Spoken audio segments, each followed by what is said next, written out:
Welcome to R.E.D. Red. It's Michelle Barone, your host, along with my host, Ashleigh McPherson. Hey everyone, what's up? Had a moment of clarity, and now I know that my time is now. Ash, I can't believe this is, what do you think, how many episodes have we done? Oh my God, it has to be like at least 100. Yeah. It has to be. It has at least, to be. If not more. I know, and we've only been doing this like just over a year. I know, that's crazy. It feels like we've been doing it forever though. It does. Yeah. I mean, because we grew up together, you know.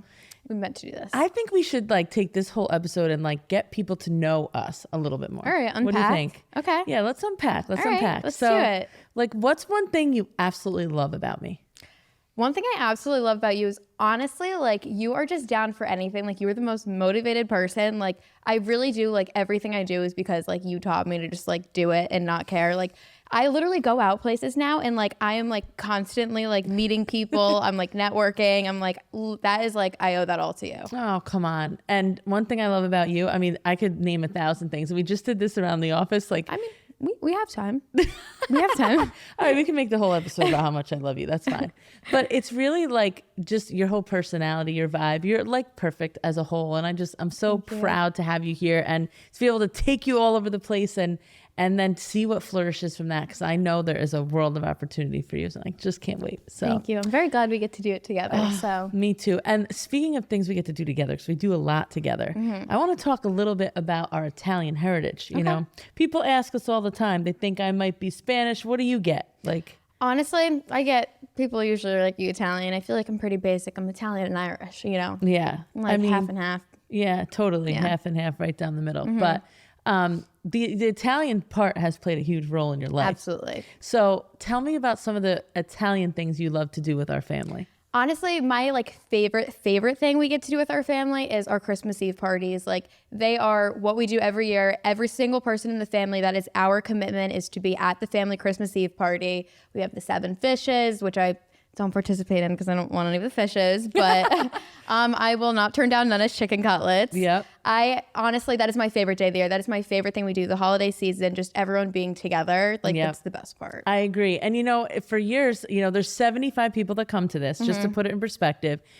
We rent out the Italian Center. I mean, it can't get more giddy than that. Yeah. We all go there and we work, you know, really hard to bring food. Now we get it catered, but it's just such a great time with family, friends. We play games. We sing. This year, my kids sang karaoke. Oh my gosh. I was actually so impressed. Lily is literally 4 She was years 3 old. at the time. She was 3 years old at the time, and she's singing the song word for word. And I'm like, wait, this is actually like a good song. Like, she kind of put me onto the song. Yeah, no, she knows all of them. And she knows them in Italian too, because of Nonna. Oh my gosh, she is a bilingual queen. This girl knows more Italian than me. She knows Italian, Spanish, and English. She does. She's too much. And she's a little mini influencer too. Oh my we got gosh, her she coming is. up. You guys got to follow her on Instagram. Yes. Liliana Lepore, 2 L's. Yeah. You know her profile better than me. It's just right. But I will say, like, Christmas Eve is such a staple. And another thing I love too is, you know, we can't always get together. It's like, you know, birthdays are hard to get everyone together. It's just people are all over the place. Again, people don't even live here anymore. So now it's sad. You know, lots of people live all over the country. But on Christmas Eve, that is our one dead stop. We have to be there. Everyone flies in. Everyone's here. And Christmas Day or any other day, you can do whatever you want. And this is why I talk with my hands too, because we're Italian. I know, all the time. We're always trying to prove a point. Always. Yeah, no, I'm honestly like, it's so true though. Like everyone has the busiest year, but like day before Christmas or Christmas Eve, everyone's flying into town. Everyone's getting ready for the party. It's the best. It is. I cannot talk good enough about it. Speaking of Christmas though, and I don't want to get too holiday, but I will talk about our fig cookies because we make 3,000 fig cookies. We've been printed in magazines and in the Poughkeepsie Journal many times for these beautiful Italian cookies that we made years ago.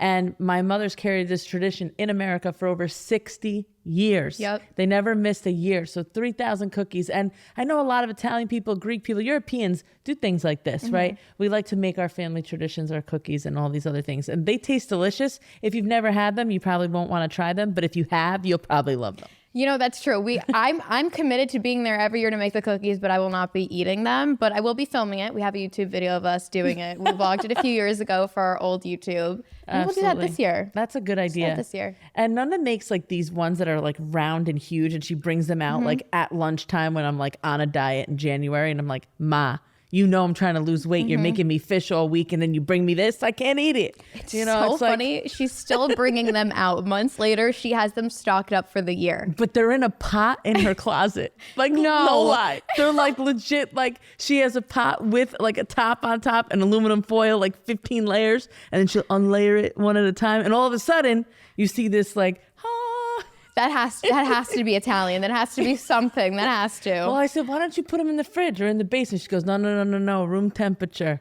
It's the only thing that keeps them good. The closet's the most regulated room of the house or something. Exactly. It's crazy.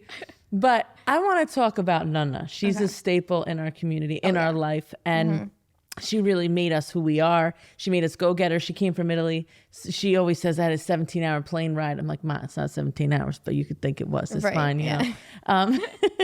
But, you know, she came here from Italy not knowing a language, not knowing anybody. She had not one contact, left her mother for 10 years, got married, had 4 kids, and then saw her mom again. I just couldn't imagine. That is insane. That is like 2 completely different like life changes. Like it's not even like she had 1 kid and then saw her mom. She had 4 kids she was raising at that point. No, it was crazy. I couldn't imagine like not having my mom's nurturing during this time. It's hard. And she lives with me and she helps me so much. I wouldn't be able to do all of this. So Mom, I love you. You're the best. And thank you for the cutlets. Thank you for the memories, for everything you do for us. You're the greatest.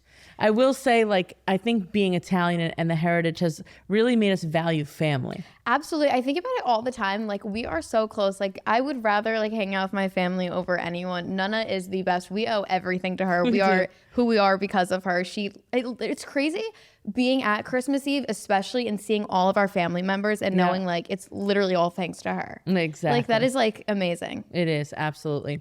So now that Christmas is such a big holiday, we have so many other big holidays coming up. Valentine's Day just passed. St. Patty's Day. Oh yeah. Ooh, that's the Irish side, girl. What we got plans this St. Patty's Day or what? I'm feeling lucky. I'm going away to Florida for about a week, but I land the night before St. Patrick's Day. So I guess we're gonna have to keep it going for one more day. Once I get back, you know, I got to celebrate, you know. Absolutely. It's my roots. It is. Absolutely. Have fun out there. Be safe, you know. I'll give you a call. I want to talk a little bit about our red carpets because I've been getting a lot of DMs. Oh my gosh, where are you guys going next? What's going on? Is Ashleigh hosting now? Let's like make it clear for everybody. Okay. So we are hosting the show together. It is going great. And we're doing really fun things. We have lots of contacts all over the world and we are going everywhere to really try to get out there and be on the red carpets, interview the top celebrities. And I think my goal is to really interview anyone that's relevant on the planet and to deliver great quality content, talking about their stories, viral videos, celebrity news, and things that people won't necessarily want to ask, but doing it in a positive way. Yeah. I think you definitely have a good twist of doing it. Like, I literally know everything about interviewing from you. And like, I was so scared to interview. We were in Vegas and we were at event after event after event. Every hour, somewhere else. Every hour. We like literally every single hour of the day was covered with events. Yes. And Michelle over here was at another event. So the red carpet was starting and Gabby was like, Ash, like, you want to try? Like, do you want to try interviewing? I'm like, yeah, sure, whatever. I'm like, she'll probably be like right back from the event. Like she's probably finishing up. Then I start interviewing people. And like, honestly, I literally just embraced my inner Michelle Brown. I was like, what would Michelle do? What would Michelle do?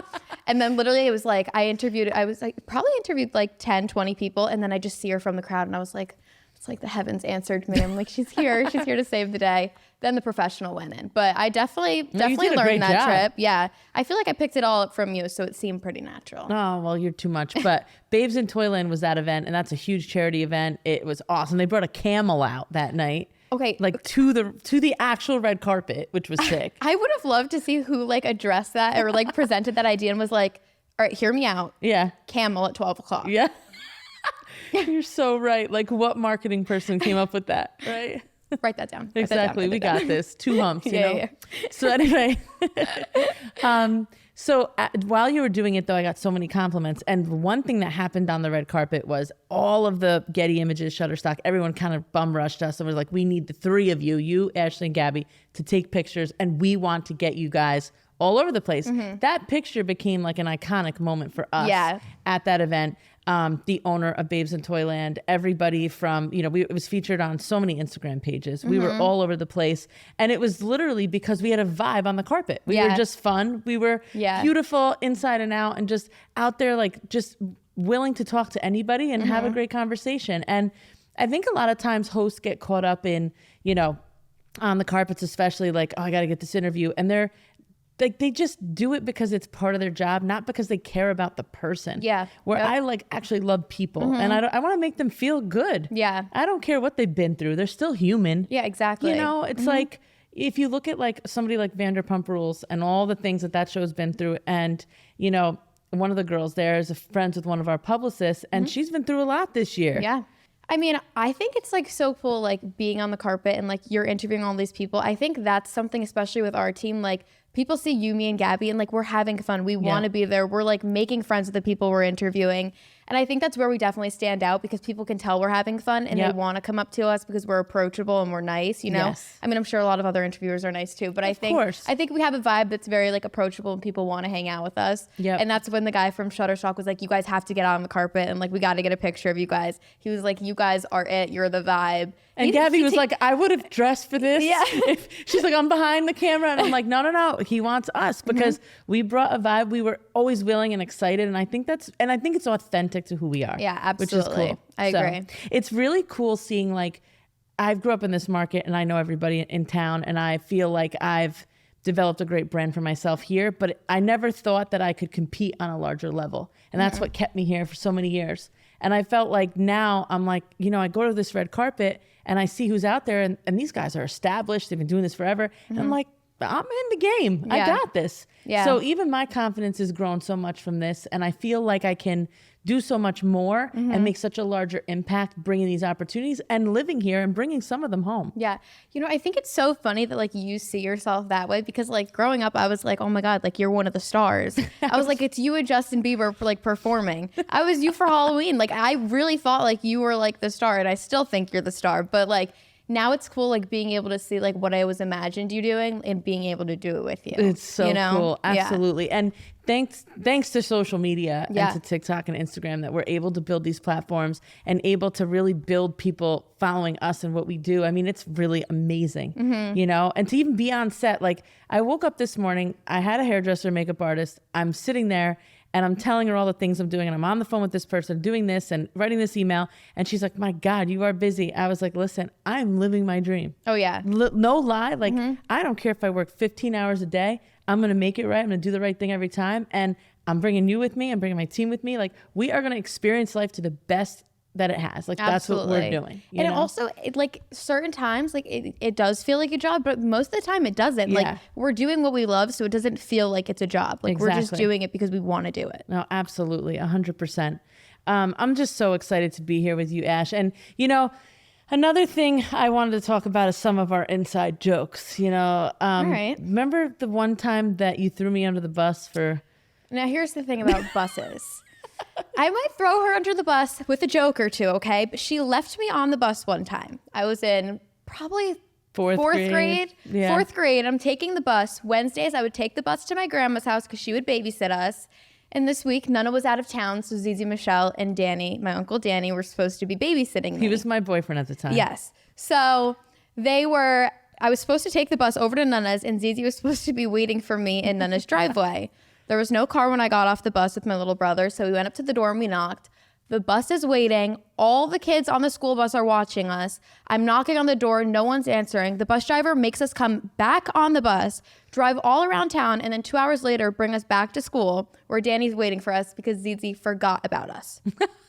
Well, let's talk about this first of all. I was like 19. I was a kid myself, okay? And I was used to my routine, but for some reason I couldn't. I asked Danny, he forgot. I think that's really what happened. Right. We'll blame Danny, but at least it's not happening with your kids now. We've learned. Well, actually, Danny did, send him in a house that was empty once, and he had to go to my neighbors. Yeah, I know. The parenting thing is rough for us now. Yeah, it's all about learning. It's all about learning. You learn as you go. Oh my God, could you imagine? But so many inside jokes. Like Ashley has this gremlin laugh. Oh my gosh. Every time I laugh, she's like, you sound like a gremlin. I'm like, what even is a gremlin? I'm like, where do you come up with this laugh? I know. Like, I don't even know. It just happens sometimes. It's like when you... You're a snorter though. Like she laughs and she snorts. And if you hang out with her long enough, you also start snorting when you laugh. You do. It's like Peppa Pig. I think just watching the show with my kids gave me the influence, you know? That is so funny. Oh my God, you kill me, Ash. My cheeks hurt. Oh my gosh. I can't. What other inside jokes do we have? Let's say. Well, Zizi Joanne, that's a big one in our family. So everybody's Zizi instead of Zia, right? Everyone's a Zizi when you're Italian. So anyway, Zizi Joanne wears these clothes, and I'm like, where did you get that? Is it from your closet today? Because if it is, throw it out. It's kind of like when like you think someone's testing you, like, you know, like you dress bad, like just to see if like someone's gonna be like, you can't wear that out of the house. Yeah. Like she'll like put her hair up in a bun with a clip, but like then she'll get 5 other clips and like place them randomly in her hair, and it's like, what are you doing? Yeah, she's like one here, up in the front, down here. It's like, dude, your hair wasn't done. But now it's just like, don't even try. And they're decorative though. Like each one has a different theme, so it's like, what's going on up there? I know, it's not good. And then she comes out, like sometimes she'll wear like a flannel, then wide legs, and then like boots, and stuff her wide leg pants into her boot. And I'm like, gosh, do you literally. understand? Like, we can help you here. Right. It was always a joke growing up. We were gonna put her on, what was that show? Like America's Worst Dressed or something? It was What Not to Wear. What Not to Wear. What Not to Wear. It was always a joke we were gonna put her on, but then they canceled the show, so we didn't get her on there. But maybe we should have her on the episode of the podcast and do a makeover. We have our own What Not to Wear. Yeah. Okay, we could do that. We could do that. It's like for family. It is. Well, I did finally get her to get her hair done, so it looks like nice now. All right. You know, she surprises you sometimes. She does. We got to give Zizi the benefit of the doubt. Zizi, I know you're does. watching. We're not going to tear you apart, but we love you. And the love thing you. is, you're beautiful, Ziz. You're beautiful. You just gotta embrace it. It's so bad. She's so used to it, though. Oh my God. That's how our family is. That's how it is. That's how we roll. Italian.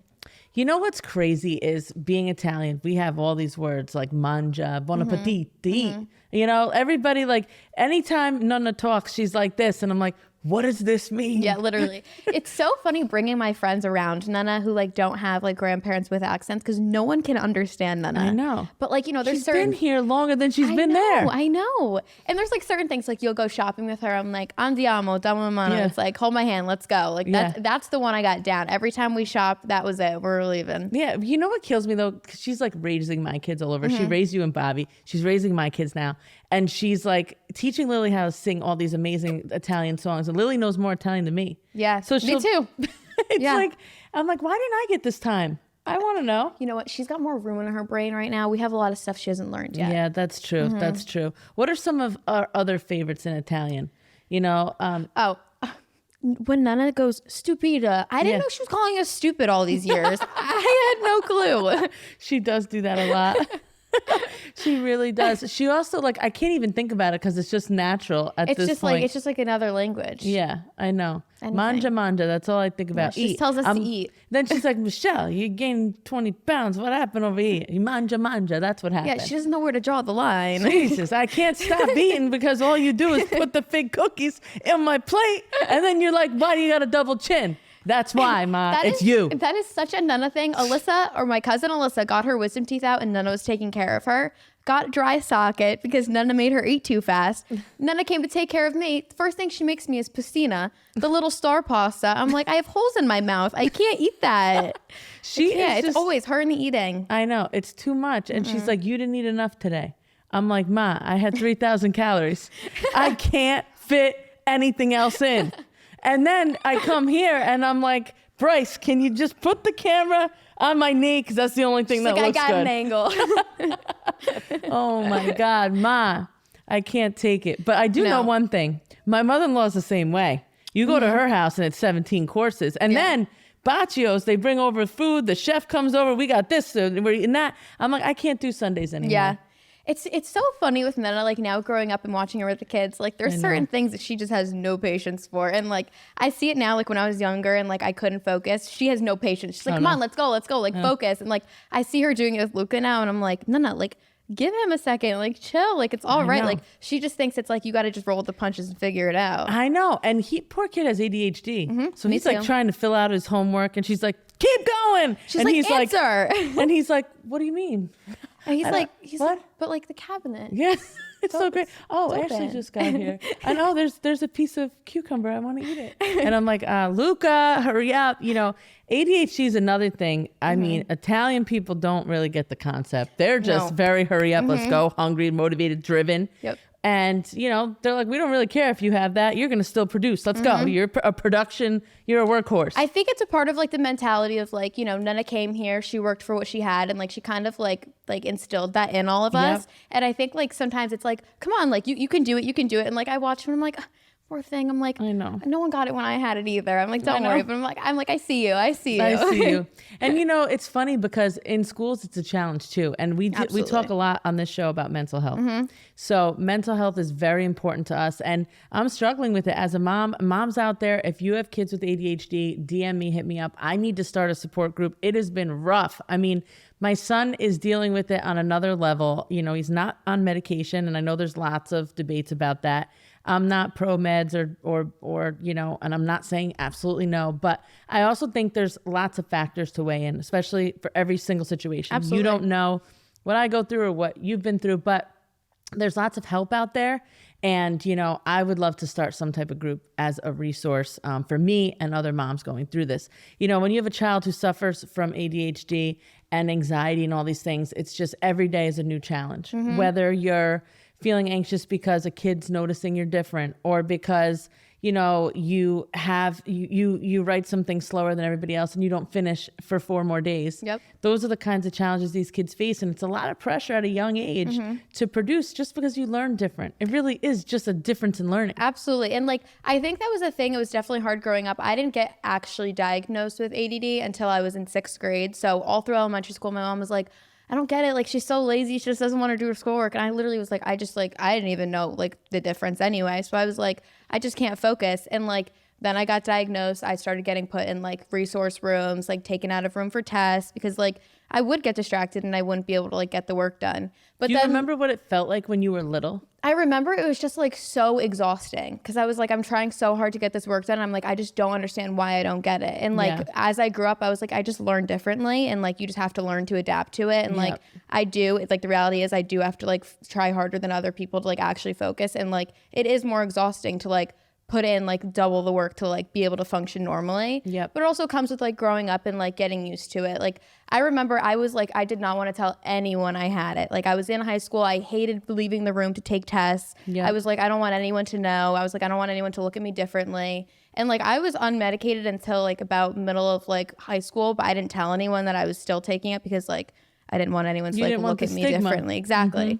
But like now, I mean, I talk about it on my TikTok all the time and it is relatable. Like a lot of people deal with it and it really does come with like learning to adapt and like learning how to live with it because it's not going away. It's not going anywhere. So there's a lot of debates on maturing through it too. And do you believe that can happen? I mean, maybe for some, I don't know. I think definitely when it comes to adapting to like school wise, like it would always take me like a year and a half to be like, all right, like, come on, like you got to roll with the punches. Like it took me like, I struggled with school until like, it was like my freshman year to like halfway through my sophomore year. And then I like figured it out. And like, I was like, I got it down. Like literally like had 90s in my English class. Like it was like 98. I had never had that before. Like I was always struggling with like borderline, like not passing because I just could not figure out the work. Like growing up. So then after, I think it takes like more maturity. I feel like my sophomore year, halfway through, I realized like I have to work harder and I have to, it might take me more time and I have to study more, but like I have to do it to like make it through. So I think that was the part where I had to mature and be like, okay, like you got to like focus and like take a hold on it because like no one else is going to like do it for you. No one else is going to be able to focus for you. Absolutely. And you know, I see it in my young one. He's just, I'm getting calls every week. He's a great boy. I love him. He's the mayor of the school, but he can't focus. He can't finish the work. He never finishes on time. We have a chart that shows like every task that he has for the day and how long it takes him to do it versus the class ended at 10:22. He ended at 12. Like, and I just feel for him because he's suffering through it. And it's such a tough choice to take the meds or not, or to, do you change your diet completely and never give him sugar again, which isn't reality. They're going to get it in school. They're going to get it on the weekend at a friend's house. You can't necessarily stop it all. I mean, you can, but what kind of life is that for the kid?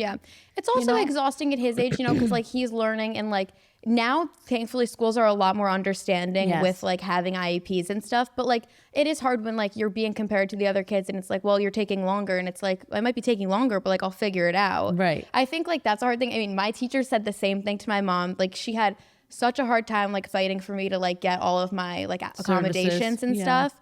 But my teachers would be like, she's like great, she's outgoing and stuff, but it's like she can't get the work done. They're like, she's really good at like talking herself out of it though, and like finding ways around it. And I'm like, That that's was what it's Luca. all about. Negotiation, you know? I think you and Luca need to have a chat because he's the same way. We do. He goes to summer camp for the summer, and he loves going, and he has a lot of friends there. He's only 8. I can't believe I sent him. I cry every day looking at his believe he's pillow. 8. Yeah. But he's like the mayor there, and none of those kids have any idea he struggles with anything because he's so social. Yeah. And he's like he can assimilate to adults, kids, babies, his age, older, and that's the challenge. It's like it's almost a superpower.